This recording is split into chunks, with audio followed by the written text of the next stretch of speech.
App develop করেছি। এই অ্যাপের মাধ্যমে প্রতিটি গাড়ি এবং মোটরসাইকেল রেজিস্ট্রেশন হচ্ছে এবং প্রতিটি মোটরসাইকেলে আমরা রেশনিং পদ্ধতিতে 5 লিটার করে তেল দিচ্ছি। এই 500 টাকার তেলে সে আগামী 5 দিন পর্যন্ত চলতে পারবে। আমরা অ্যানালাইসিস করে দেখেছি যে 500 টাকার তেল সে স্বাচ্ছন্দ্যভাবে পাঁচ দিন অতিবাহিত করতে পারবে এবং প্রতিটি গাড়ি 2000 টাকা আমরা রেশনিং করেছি 3 দিনের জন্য। এই অ্যাপের মাধ্যমে এই রাজশাহীর মহানগর এবং প্রতিটি উপজেলা সমস্ত রাজশাহীকেই যত যানবাহন রয়েছে রেজিস্ট্রেশন আমরা আওতায় নিয়ে আসব, যাতে কোনো মোটরসাইকেল বা গাড়ি এক ফুয়েল স্টেশন থেকে অন্য ফুয়েল স্টেশনে গিয়ে তেল না নিতে পারে ওই নির্ধারিত সময়ের মধ্যে। এবং যারা নির্ধারিত, আপনারা জানেন যে সেচ কাজের জন্য ডিজেল ব্যবহৃত আমাদের কোনো সমস্যা নেই, ডিজেলে আমরা কার্ড দিয়ে যাচ্ছি, কৃষি কার্ডের মাধ্যমে তারা প্রতিনিধিত্ব পাচ্ছে, এখানে আমাদের কোনো অভিযোগ নেই।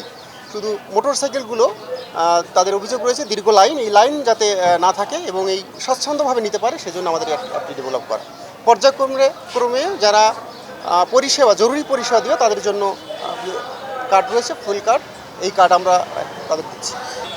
জি অবশ্যই, আপনি জানেন যে আমাদের স্ট্রাইকিং ফোর্স রয়েছে, আমাদের মোবাইল কোর্ট ভ্রাম্যমাণ আদালত রয়েছে, প্রত্যেকটি ফুয়েল স্টেশনে আমাদের ট্যাগ অফিসার রয়েছে, যাতে কি অবৈধভাবে লাইন দিতে না পারে, সেজন্যই আজকে এই অ্যাপের মাধ্যমে যাতে আইডেন্টিফাই করার জন্য আমাদের এই না, আপনারা জানেন যে যা আমাদের নজরে যা আসছে সবগুলোই আমাদের নজরে রয়েছে, আমরা এগুলো বন্ধ করার চেষ্টা করছি। ইতিমধ্যে বন্ধ হয়েছে বড় মার্কেট, ছোটো মার্কেটগুলোও বন্ধ হয়ে যাবে আশা করি।